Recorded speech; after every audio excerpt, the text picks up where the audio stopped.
Aloha. It's Wednesday. It's 11 o'clock. It's May the 19th, 2021. Can mean only one thing and one thing only. Time for What Now America. I'm Tim Apicella, your host, and today's title is Election Results, Arizona Election Results, Audit or Grift. This poor audit. Now, the state election officials, they have audited the election results twice in Arizona, and to have found no reasons for any suspicion of fraud or misplacement of ballots or introduction of ballots that never were introduced. It was a clean election, and they've done it twice. Well, they're doing it a third time, and this time it's with a company called Cyber Ninjas, and we have no experience in election auditing, none whatsoever. And there's been outlandish claims since they came in and started to take these ballots in a big room. They're counting them, and they're looking for bamboo in the paper, because one of the suspicions is that China introduced thousands of ballots. And of course, all paper in China has bamboo in it. Everyone knows that, right? No, we don't know that. Other claims were is that hundreds of thousands of ballots were taken to a chicken ranch, and 165,000 chickens ate the ballots. Not the dog that ate the homework, but 165,000 chickens ate the ballots. And then lo and behold, the farm caught on fire, and all the chickens perished in the fire. And now the evidence has been destroyed. So these are just a couple of the outlandish claims that have taken place. The big serious one was that the database had been washed, cleansed, and erased. And Donald Trump opined, agreeing that, yes, the database was removed and erased. This is what we're going to have to deal with, ladies and gentlemen. And before we dive in a little bit deeper on this, I'd like to introduce our guests. Today, we have Jay Fidell, Stephanie Dalton, Cynthia Sinclair, and Winston Welch. Welcome, everybody. And I'm almost embarrassed that we have to talk about this because it's so ridiculous. But nevertheless, it is on the news, and it is a part of our reality. Even though Donald Trump left months ago, we're still dealing with the wake, the echo chamber, the ripple of Donald Trump and his mishigas. That's the only word I can think of, mishigas. Jay, I'll go to you. This is a serious audit. A lot of state resources, taxpayer dollars of the state of Arizona, are being spent on this endeavor. And we have the GOP county recorder, Stephen Ritzler, saying this whole process and the accusations are unhinged. Where does this stop? When does this stop? And does this also bleed out over into the other swing states of Michigan and Wisconsin and Pennsylvania? Doesn't stop for a while, and I think it already has bled out. But let me go to the bottom line in terms of my thinking. This is crazy. This is nuts. And it's nuts by a lot of people in the Republican Party who support it. And Trump's fingerprints are all over it, and he's nuts. And the state of Arizona to permit this is nuts. And any state that does the same is nuts. The big lie is nuts. It's crazy. Can a democratic society exist with alternate reality, with lies covering so many things, so many people? And the answer is no. This is an indication that our democracy is in great jeopardy. It's not going to go away real soon because the people who are generating this frivolity are nuts, and it reflects nuts around the country. So I'm very concerned. This is the canary in the coal mine. It reflects a lot of thinking by a lot of people. And even if it ended soon, which it really should, it should never have started, it reflects a failure to engage with the reality. We have that in this country. Somehow Trump unleashed that. And we have alternate reality and we have lies. You can't run a railroad that way. And I am very worried for our democracy. The Secretary of Arizona, the quote is, "No matter what you provide, you can't argue with them despite the facts." He was being interviewed yesterday on one of the news stations, and he said, I still get clobbered every minute about Dominion and the Dominion voting machines, on how those automatically switched, and the the results went from Donald Trump to Joe Biden in the middle of the night. He said, no matter what we do to prove it, what we say to dispel these accusations, they persist. It's almost like Pizzagate. And it was proven that Pizzagate, of course, never existed. There wasn't a child porn ring in a pizza parlor in, where was it, Manhattan or Brooklyn? And there was even no basement that even existed. But the story was reported, people believed the story, and the retraction was never understood, listened to, or believed. So it's almost like a Pizzagate. Well, we should have known this way back when the Trump adopts this. It's all a reality show based on entertainment and lies. When Kellyanne Conway spoke in the course of the election back in 2016, and she lied about things, we should have known that this was coming. And if we watch his entire administration, it was all lies. And they're coming out now. We're finding out more and more about some of the crazy things he did, most recently with the Secret Service. But what I get is the Republican Party is really dead as a doornail. They don't know the difference between truth and lies. And you can say that Liz Cheney is singing the right song, but that only gets you to a divided Republican Party. They don't know how to do public policy. They don't know how to run a legislature or a Senate. Again, I go back to my point, is that this all reflects a huge moral, ethical, and practical failure on the part of the country. Thank you, Jay. Thank you for your comments. Hey, Winston, we have very conservative election officials. I mean, they're not wild liberals. They're GOP tested, and they're loyal GOP members of that party. Yet they have come out and said, enough's enough. Stop this. But we have a state legislature that doesn't want to stop it, and you're more than happy to spend hard-earned taxpayer dollars to keep this craziness from, keep it moving along. When is it enough in this situation here in Arizona to say, okay, you've had your time. Your lies didn't pan out the way you had hoped. Where does it get them to continue on this crazy mission and the lies? I'm not going to say anything but what they are. They're lies and allegations about how this election was fraudulent. Well, it's insane, obviously. You have the most secure election in American history. And I think surprisingly so. I was, there were a number, I think we were rightly concerned, like, will people be impeded from voting and whatnot? Well, what's happened is now that the loss is there. I saw an interesting article that said, yeah, definitely COVID has effects on memory. We had one fellow who lost by 7 million votes and still thinks he's president of the United States. And that's about it. But touche. There's the thing is that it doesn't matter, because we are in a world of alternative facts. And so those facts, for people who are listening to them, are indisputable, because they are absolutely unwilling to understand that these things just aren't true. And so to bolster that, they bring in ballot security companies that have that were funding the Stop the Steal campaign. I mean, it's absolutely ridiculous. You had 100 judges say these elections were valid. Republican secretaries of state, Republican governors saying, we tried, we lost. You had very few people on the Republican Party. The entire Republican Party are rhinos now. They are Republicans in name only. They are the party of Donald Trump.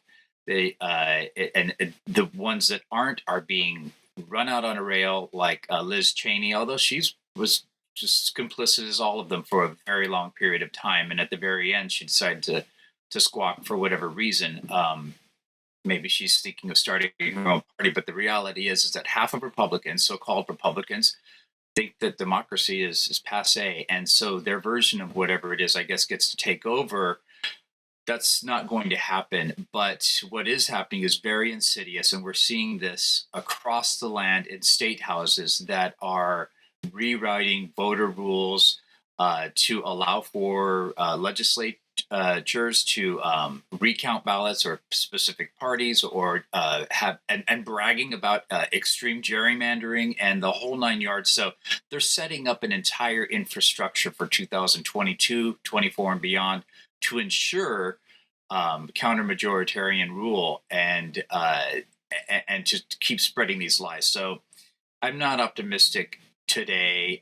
It just hopefully demographics will take over, because these, the thing is that if you get the younger people and they don't get involved with this at all because they just see this is just nonsense, then we've truly lost the country. We need to invigorate people and regain a sense of that this is the United States of America. We have an obligation to be citizens to the country first rather than a person. And that is the root of the problem here. Excellent points. Can I add one thing to that, Tim? You said it was the best election, the most secure election the country has ever had. I would actually beg to differ. I think the Republicans were onto suppression of voting for the 2016 election. I think, remember Louis DeJoy and the postal boxes that were taken away, the postal sorting machines that were taken away? Just so happens coincidentally that we needed them for mail-in voting. And remember all the rhetoric that was going on to try to discourage people from voting? Remember the people who stood in the rain for days to try to get to vote? That was all the result of an attempt by the GOP to swing the election in their favor. And so you can say that it was a secure election as far as the Democrats were concerned, but as far as the Republicans were concerned, they were using unfair tricks for the 2016 election. And I believe they had an effect on that. But notwithstanding those efforts, the Democrats won anyway. That's the way I see the 2016 election. Well, and it was, and you're right, Jay, it was all those shenanigans aside, and the fact that the Democrats were still able to prevail is amazing. As ballot boxes and all of that, going to be worse coming down the pike because they're learning from their mistakes and how they're going to be able to institute Florida style, DeJoy style measures across the land now in anywhere where they have control. So that they're learning from their mistakes, no doubt. It's also up to I didn't want to call them Democrats. I just want to say Americans, people who believe in democracy, to stand up for the other side. Winston, does this what's happening in Arizona, is that going to happen in Pennsylvania? It's a blueprint. It is that they will learn from this one how not to go. They'll learn to control the messaging better. I didn't hear about the chickens. That's a good one. And those poor chickens, they all died, I guess, in the fire. Democratic conspiracy. It's sad, but it's already passed enough, but it will never end because we have someone that says this is stolen and will not recognize the legitimacy until all power is taken. And it's hard to predict this, but when you've lost so many percent of the people to alternative facts, I don't know where we round them back in. Well, let me go to Cynthia and suggest something. Cynthia, right after the election, there was PACs starting all over the place to raise donations from disgruntled GOP voters. It was called Stop the Steal, and Donald Trump started his own PAC that he is still benefiting from quite a bit. He could use the money for whatever he wants, attorneys or travel or whatever, for his 2024 election campaign. Is this just a smokescreen to raise money? Is what's happening in Arizona just feeling future? Yes, I agree with PACs and existing PACs to raise campaign dollars from those people? I think that is exactly what he's doing. I think it is just one big grift. He has to do that because that's what he's running on. That's his campaign slogan. It was robbed. I was robbed, right? That's why he's doing this. And that's the only reason, is because when someone lies, they have to tell 10 lies behind it to support the first one. So I think that's what he's doing. He's got this big lie. So he's just telling as many lies as he can around Well, that. okay, so it's one thing for the people that tell the lies, it's another thing for people to follow the lies. Now, Okay.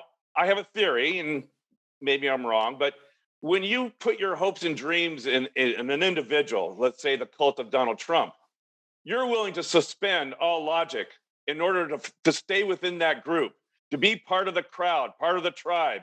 And facts be damned, you are going to ignore them.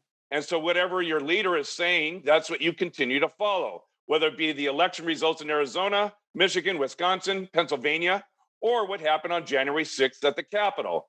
A lie that's been, that's been perpetuated into the foreseeable future will continue to be a lie because that's what you have to believe in to belong to the group.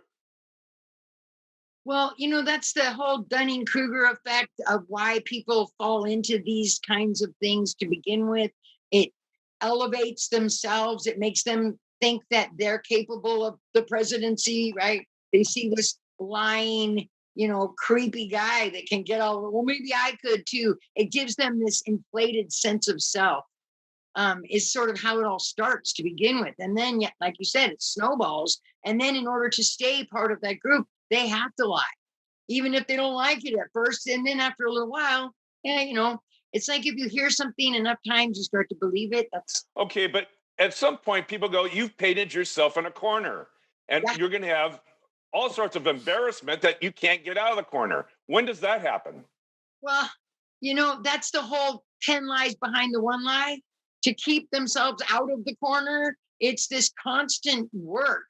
It must be exhausting too, because you have to constantly be on point, this hypervigilance to know whatever little cracks might be coming into your lie. Oh, gotta, do something that's going to stop that. I have a really great quote today from LBJ that I think really applies right now to what we're talking about. If you can convince the lowest white man he's better than the best colored man, he won't notice when you're picking his pocket. I've heard that quote before. And I think that actually goes to why people vote against their own self-interests. That's exactly right. That's what I think anyway. I think LBJ says it all right there.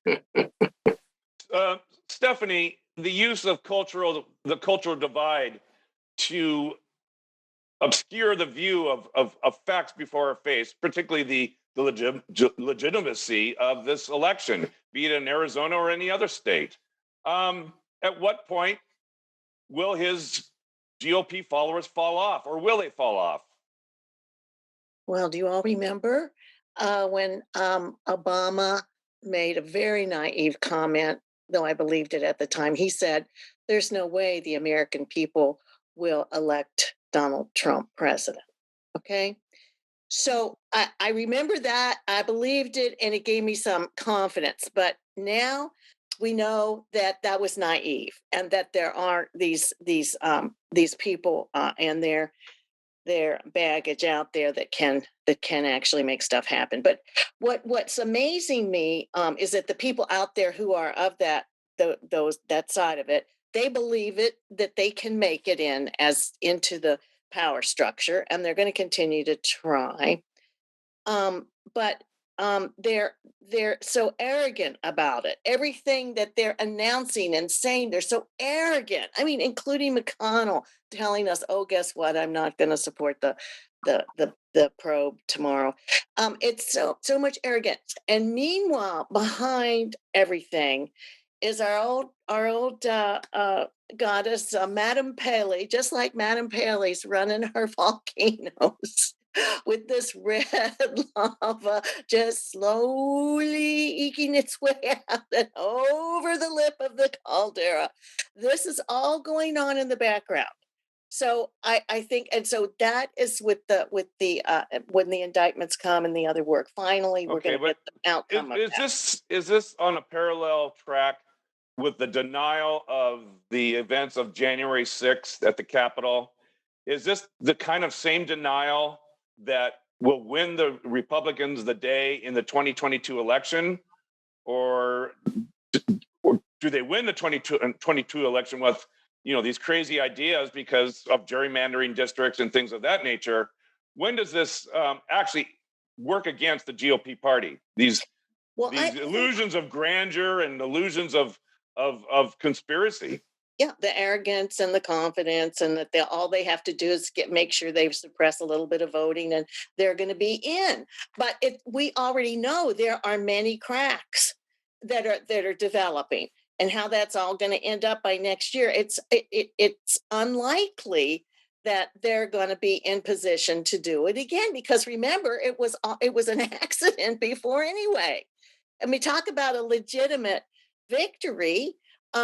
It really wasn't. And Hillary in 2016 should have had this big fit too. She should have had it all counted again.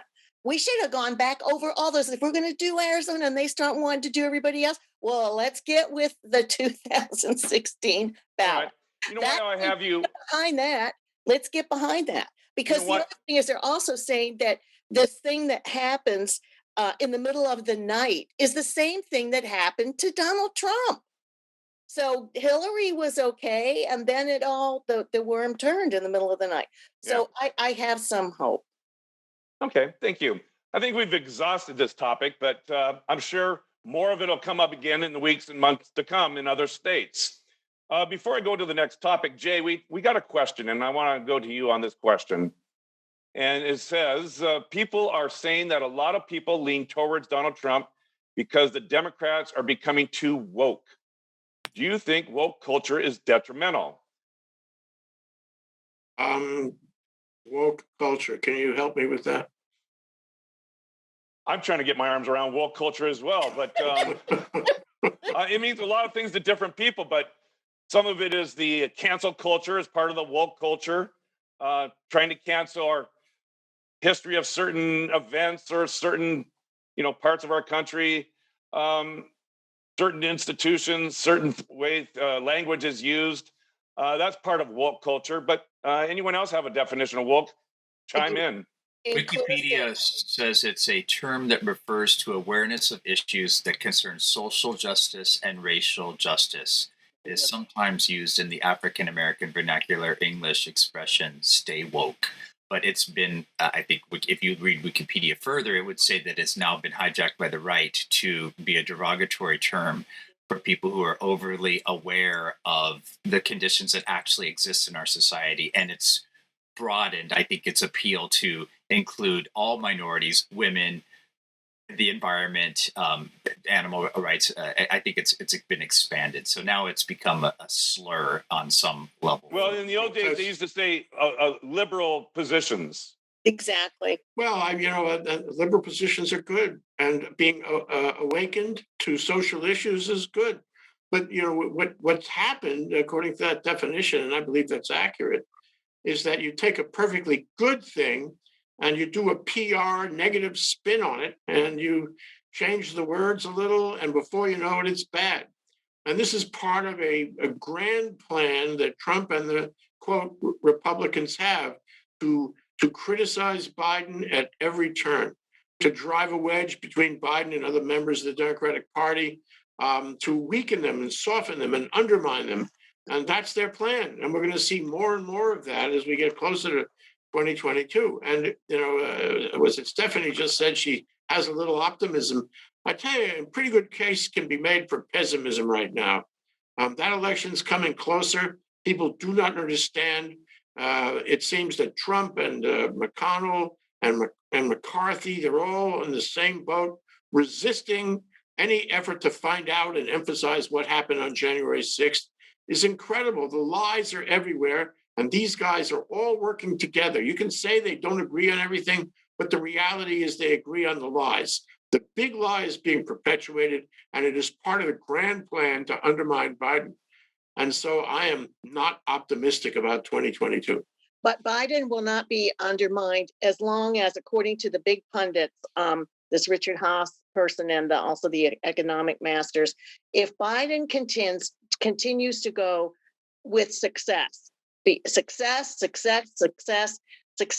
will help to extinguish, and it already has to some degree, all of this that you're talking about, Jay, of this picking at him and pecking at him and all the chickens. Well, let me add, Stephanie, that even a perfect president isn't right all the time, and things happen, and the result is he could be very sensitive and woke on many issues, but something could happen any day, some catastrophe, some attack, some change of circumstances that where he doesn't succeed in a given initiative or ethical standard.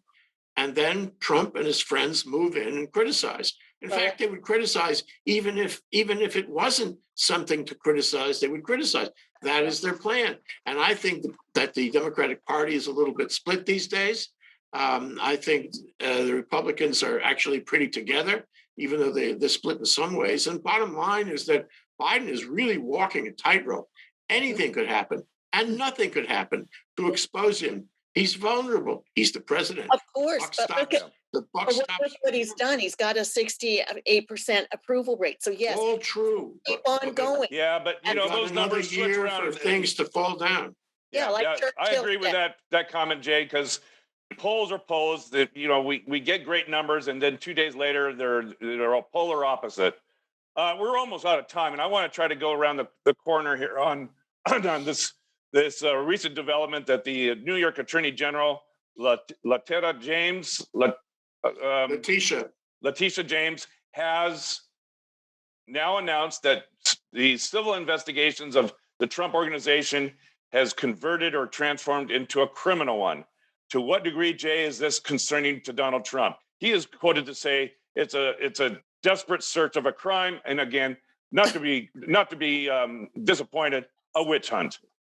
Well, Stephanie was raising her hands. I'd like to hear what she has to say, and then I'll answer. Okay. Oh, well, I think that was my allusion to Madame Pelly and the slow flow in lava. I mean, it just takes a long time to use our tools of democracy for getting at this stuff. So that's why I'm saying that this is very, very good news. It's just going to take time to go through. And he's going to do the Agnew dance in the same way that he did, and put it all off as much as he can. He's a master of postponing and making everything crazy and confusion. But no, it's coming. Just like the lava goes into the sea and creates another piece of land. Okay, so it's coming. Well, let me take Jay. Let me just throw a name at you first. Alan Weiselberg. He won't rat. He won't. Well, let me say that theoretically. It seems clear that there are many cases against Trump that should bring him down and put him in a jumpsuit. And in the best, morality, ethics of the country and the rule of law part of the country, that is what should happen. And he should be stopped from running for office. He should be, in a prison underground. And the question then is, will he in fact be there? Will he be convicted? Will he be there?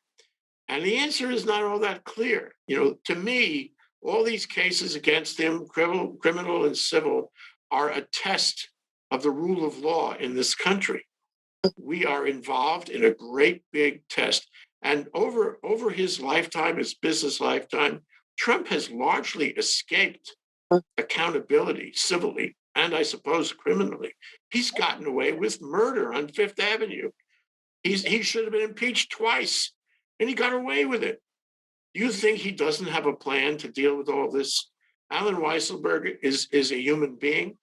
He could travel, disappear. Who knows what would happen to him? And all those other witnesses and judges and lawyers. This is actually a more profound test than any I can think of as to whether we still have the rule of law. All right. Winston, does the Teflon Don, does he weasel out of this like he has all his other, investigations from, be it New York State or the impeachments? Does he weasel out of this, or does something stick finally? Well, I would like to think that rule of law, justice is blind, but as George Orwell said in Animal Farm, some animals are more equal than others. And I think in this case, and number one, we do not imprison our former presidents. He was a terrible president. He violated all of our codes and ethics, doing this would further split the country right down the middle. He might have his reputation tarnished among his everyone who is willing to look, but they're going to go after his entire organization, and that's where the effect will probably be the strongest, and that people will get slapped down and say, you can't support this, you're going to be disbarred if you have these lawsuits, this, that, and the other. So that's where the real effect of this will be. But you're not going to be seeing Donald Trump in a jumpsuit ever. Okay. My prediction. You know, we're out of time, and I want to go around to get last comments, but I'm going to spare you our third topic, and that was the announcement the Pentagon is coming out in about a number of weeks about the UFO sightings that came out in the news in the last few days. It was a report on 60 Minutes on it. So we'll save that topic for another day. Very interesting. Cynthia, your last comments about this week and either the announcement of criminal charges against Donald Trump or what's going on in Arizona or anything else that comes to your mind. Well, first off, I don't think he'll be in a jumpsuit either, because he'll leave the country and go to Moscow before he will ever go on trial and go to jail. He'll leave. He's a chicken. He's a liar. He's a fraud. He's a con man. You know, he's not going to stay and face the music. He's going to leave. So I think all the people around him will fall, and then he'll escape, which is all right. But I want to finish with this. Okay. It is a quote from, I love my two quotes this today. It's from Dwight D. Eisenhower in a speech that he made March 6, 1956. If a political party does not have its foundation in the determination to advance a cause that is right and that is moral, then it is not a political party. It is merely a conspiracy to seize power. Wow. I thought, wow. That's almost as powerful as the speech about industrial complex. All right, the industrial military complex. All right, thank you, Cynthia. Stephanie, your last thoughts for this week? Well, we'll go for what Cynthia says. The quote is excellent. Going for power. That's what it's all about. That's what it's all been about. And all these people have power now that never had a chance before. And so they're galvanized, and Trump is doing everything he can to raise them up, to be a lever for him to throw himself back into the White House. So we'll see what it is. I agree with your points about the rule of law. This is the test of the rule of law, and let's see how it goes. In the meantime, I'm looking at other countries that are under other governmental arrangements so I can begin to prepare myself for living in some kind of crazy place again, but I pray not. So thank you. All right. Thank you so much, Stephanie. Hey, Jay, your last thoughts? I know you don't want to talk about the UFOs, but I just like to add a thought. You know, they may be coming to save us. They may be coming from a democratic society that believes in truth over lies, and true democracy, and true leadership. So maybe things will look up then. But until then, I'm not confident. Wait, I'm getting a transmission. I'm getting a transmission now because my second Moderna vaccine is kicking in. It's from the aliens. My chip is receiving. Yes. Okay. Oh, I can't tell them today. Oh, we're out of time. We're going to have to wait. We are out of time. And because of that, Winston, I'm still going to go to you with the last thought, but I shouldn't. I'm just going to say that if the aliens wanted us dead, we would have been dead by now. We'd have been dead because Houston would have already had. All right. Well, if we ever do get to the topic, we'll talk about the technology versus who's driving the little ships. Okay. So I'm going to get a booster. Put the green man to the side. Getting my 5G booster right now so I can get better signal for next. All right. I've lost complete control of this show. It's obvious to me I have no control left. And with that, I'd like to say thank you, one and all, Jay Fidell, Winston Welch, Stephanie Dalton, Cynthia Lee Sinclair, for joining us for this week's show of What Now America. Heaven help us if we come next week and talk about the same things again. So join us next week, Wednesday, 11 o'clock. I'm Tim Apicella, your host, and I've lost all control. Aloha.